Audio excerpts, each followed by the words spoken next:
جب عشق رسول کا تذکرہ ہوتا ہے تو مجھے نانوتا کے وہ محقق بہت یاد آتے ہیں۔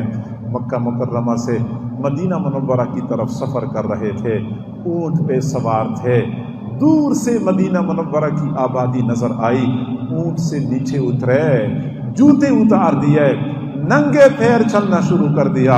شاگردوں نے کہا استاد جی ابھی تو مدینہ بہت دور ہے، راستے میں کانٹے دار جھاڑیاں ہیں، سنگریزے ہیں، آپ کے نازک پاؤں زخمی ہو جائیں گے، کم از کم جوتے تو پہن لیں۔ حضرت نے فرمایا کہ بیٹا یہ سنگریزے مجھے نظر آ رہے ہیں، یہ کانٹے دار جھاڑیاں میرے سامنے ہیں، لیکن میں کیا کروں؟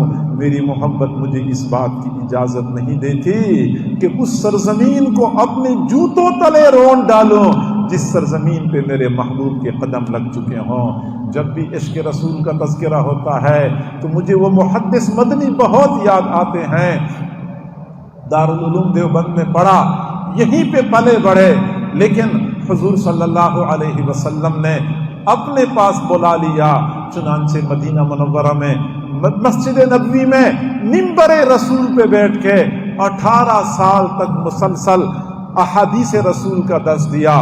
میرے بھائیوں، ہمارا یہ عقیدہ ہے کہ حضور صلی اللہ علیہ وسلم کے روضہ مبارک کے پاس کوئی بندہ کچھ بولتا ہے، کچھ پڑھتا ہے، رسول اللہ صلی اللہ علیہ وسلم اپنے ہی کانوں سے سماعت فرماتے ہیں، میں خود ہی تصور میں مگن ہو جاتا ہوں، تو مجھے یوں محسوس ہوتا ہے جیسا کہ حضرت مدنی رحمت اللہ علیہ کو اسی لیے مدینہ منورہ پہنچایا گیا تھا کہ حضور صلی اللہ علیہ وسلم نے حضرت مدنی سے سننا تھا کہ آپ مجھے سنائیں آپ نے دارالعلوم دیوبند میں اپنے اساتذہ سے کیا پڑھا ہے۔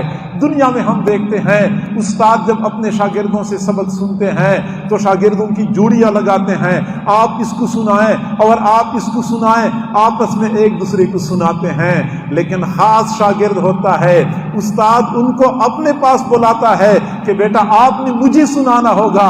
استاد براہ راست اپنے شاگرد کا سبق سنتا ہے، مجھے یوں محسوس ہوتا ہے جیسا کہ حضور صلی اللہ علیہ وسلم نے حضرت مدنی رحمت اللہ علیہ کا سبق خود سننا تھا، آپ نے اپنے اساتذہ سے کیا پڑھا ہے مجھے یہاں سنانا ہوگا۔ 18 سال تک مسلسل اپنے محبوب کو وہ حدیثیں سنایا کرتے تھے۔ ہم حدیث پڑھتے ہیں عن ابی ہریرہ رضی اللہ تعالی عنہ قال قال رسول اللہ صلی اللہ علیہ وسلم، اور جب حضرت مدنی رحمت اللہ علیہ حدیث پڑھا کرتے تھے فرمایا کرتے تھے عن ابی ہریرہ رضی اللہ تعالی عنہ قال قال صاحب هذا القبر صلی اللہ علیہ وسلم، نگاہیں گنبد کی طرف اٹھ جاتی تھی، اشارہ گنبد کی طرف ہوتا تھا کہ اس صاحب قبر نے فرمایا ہے۔ اس انداز سے عرب اور عجم کے مشائخ اور محدثین کو حدیثیں پڑھاتے رہے۔ واپس تشریف لائے، دارالعلوم کے صحن میں کیکر کا درخت لگوایا۔ کسی نے پوچھا استاذی مدرسوں کے صحن میں سایہ دار درخت لگوائے جاتے ہیں، پھلدار درخت لگوائے جاتے ہیں، کیکر کے درخت سے تو کانٹوں کے سوا کچھ بھی نہیں ملتا۔ حضرت مدنی رحمت اللہ علیہ نے فرمایا جی ہاں بیٹا، آپ لوگوں کو کیکر کے درخت سے کانٹوں کے سوا کچھ بھی نہیں ملتا، لیکن مجھے تو کیکر کے درخت سے بہت کچھ مل جاتا ہے۔ جب سے میں نے پڑھا ہے کہ حضور صلی اللہ علیہ وسلم نے حدیبیہ کے میدان میں جس درخت کے نیچے صحابہ کرام سے بیعت لی تھی وہ کیکر کا درخت تھا، اس دن سے میرے دل میں کیکر کی محبت پیدا ہو چکی ہے۔ میں کیکر کو دیکھتا رہوں گا، اپنے محبوب کی یاد کو تازہ کرتا رہوں گا۔ جب بھی عشق رسول کا تذکرہ ہوتا ہے تو مجھے گنگوہا کے وہ فقیہ بہت یاد آتے ہیں، اپنے شاگردوں کو مسجد کے صحن میں حدیث پڑھا رہے تھے، اچانک بارش شروع ہو گئی، شاگردوں نے کتابیں بچانے کے لیے مسجد کے حال کی طرف دوڑنا شروع کر دیا۔ حضرت گنگوئی رحمت اللہ علیہ نے دیکھا شاگردوں کی جوتیاں گیلی ہو رہی ہیں، فوراً مسجد کے دروازے کے پاس پہنچے، اپنا رومال بچھایا، شاگردوں کی جوتیاں رومال میں ڈال دی، اپنے سر پہ گٹڑی بنا کے سر پہ جوتیاں حال کی طرف لے جانی شروع کر دی۔ شاگردوں کی چیخیں نکل گئیں، استاد جی ہمیں اتنا تو گناہگار نہ کریں، ہمیں شرمندہ نہ کریں، ہماری جوتیاں تو کم از کم سر پہ نہ اٹھائیں۔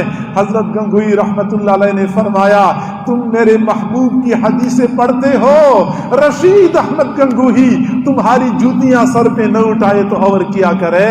میرے بھائیو، حضور صلی اللہ علیہ وسلم کی حدیثیں پڑھنے والے طلباء کے لیے دل میں اتنا مقام اور مرتبہ تھا، اس دل میں حضور صلی اللہ علیہ وسلم کی محبت کس قدر موجزن ہوگی۔ یہ وہ قدسی نفوس ہیں، یہ وہ شخصیات ہیں جن کے بارے میں سنی سنائی باتوں کی بنیاد پہ ہم اپنے دلوں میں بدگمانیاں پیدا کر دیتے ہیں کہ یہ لوگ گستاخ رسول تھے، یہ نبی کو ماننے والے نہیں تھے۔ میرے بھائیوں، میں معذرت کے ساتھ عرض کرتا ہوں، میرے اکابر کے حالات زندگی کا مطالعہ کریں، کتب خانے بھرے پڑے ہیں، آپ کو پتہ چل جائے گا کہ یہ کیسے حضرات تھے۔ ان کے جسم کی رگ رگ اور ریشے ریشے میں محبت رسول سمائی ہوئی تھی۔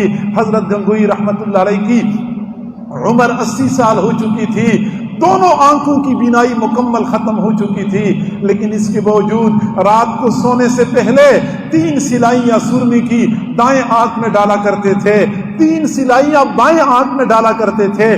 کسی نے پوچھا استاد جی سرما تو اس لیے آنکھوں میں ڈالا جاتا ہے تاکہ بینائی محفوظ ہو، آپ کی بینائی تو مکمل ختم ہو چکی ہے تو سرما ڈالنے کا کیا فائدہ؟ فرمایا بیٹا مجھے بینائی سے کچھ بھی لینا دینا نہیں ہے، میں نے اپنے محبوب کی ادا کو زندہ کرنا ہے۔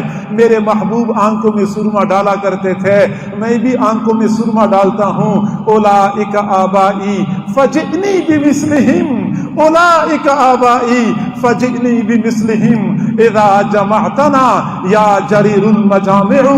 اللہ تعالی ہم سب کو سمجھنے اور عمل کرنے کی توفیق عطا فرمائے۔